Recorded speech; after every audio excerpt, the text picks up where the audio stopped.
Tony D and Little Joan with a screenwriter's rant on Eric, starring Benedict Cumberbatch as a father who has a missing child, and he's a puppeteer, so he builds a puppet based on his son's drawings and tries to find him. Smash like and subscribe. Thank you for smash liking and subscribing. Check out my books, links in the description. Comedy Horror in South Jersey. It's the Pineys, books 1 through 14, available at Amazon.com. Don't forget, Kindle Unlimited is free. Another period piece. This appears to be 70s, early 80s maybe. Looks like a guy who works on Sesame Street, basically. And when his son is kidnapped, he goes a little nuts, obviously, and he remembers that his son drew this character named Eric. And he makes Eric into a puppet for the show he works on, hoping that his son sees it and that it somehow brings him home. So it's kind of a character study, but it's also a drama about how people, deal with loss and whatnot. May 30th. It's hard to pinpoint it, whether or not it's a dark movie. I mean, to some extent it's dark. It kind of depends upon the ending. But it's got an interesting aesthetic in that it's got this 70s, early 80s aesthetic, Joan. Do you have to come over here? Is that your problem? Okay. Here you go. There we go. Now we don't have to worry about the microphone blocking you. Okay? You happy? You little muppet. Speaking of little puppets, look at this face. There's a puppet face for you. There's a puppet face. Anyhow, so Benedict Cumberbatch is doing a good job, I would say. And you've got, it's definitely old-time New York. So you got the Twin Towers. This is part of what I said would happen in movies. Everybody does a period piece. Why?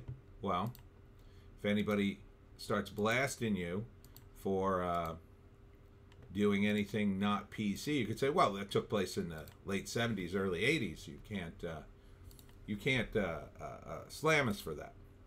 That's not our problem. So I don't know if it's based on a true story. Kind of feels like it is. I would like to think it ends with a happy ending. They get the boy back somehow, but I don't know.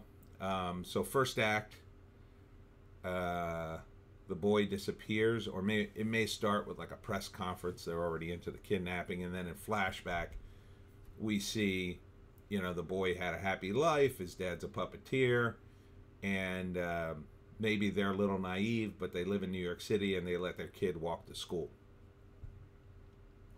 Kid gets kidnapped.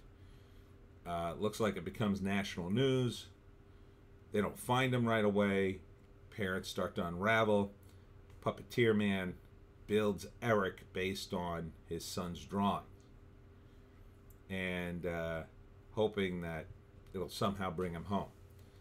But does Eric really help him, or does he go crazy, or does he somehow piece together the whereabouts of his son using the puppet? I don't know. The puppet seems to take on a life of its own and then kind of talk to him.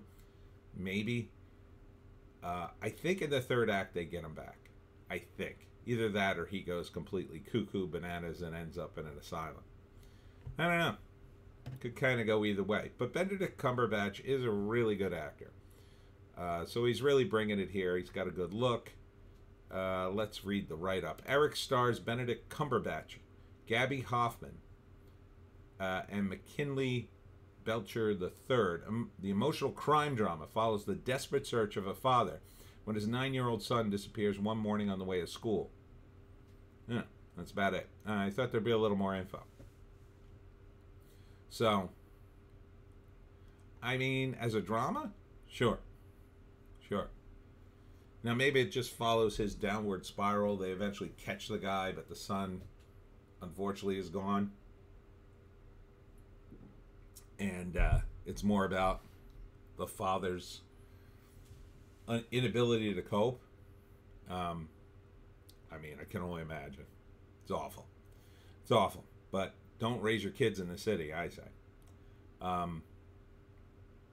And again, this is sort of back in the day where, yeah, I used to walk to school.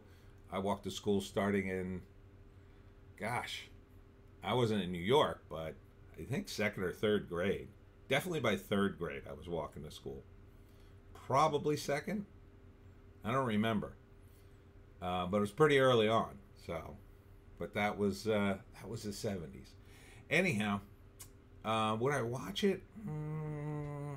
Not really my cup of tea, especially if it's got a downer ending. I'm not really big on these crime dramas. You know, I've watched my fill of Law and Order SVU. It's kind of all the same stuff at the end of the day. You know, cops looking out and you know, the noble cop doing the thing, but I don't know. It seems to be one extreme or to another with crime dramas. It's either the cops are infinitely corrupt or they're infinitely noble. Never in between. So, I mean, I guess if somebody wanted to watch this, I'd be like, I'm not opposed to it. Kind of ambivalent. Anyhow, that's it for me, Tony D and Little Joan. Check us out on Odysee, Bitchute, and Rumble for more bass takes. If you can find a more bass take, I say, take it. On Saturday, I'll be at the Jersey Devil Fest in Asbury Park, New Jersey, unless we get rained out. It's going to have to rain pretty hard for us to get rained out. But if we do, it'll be moved to Sunday, which is supposed to rain more. So I think it's going to happen on Saturday. Hope to see you there. We'll see you in the next one.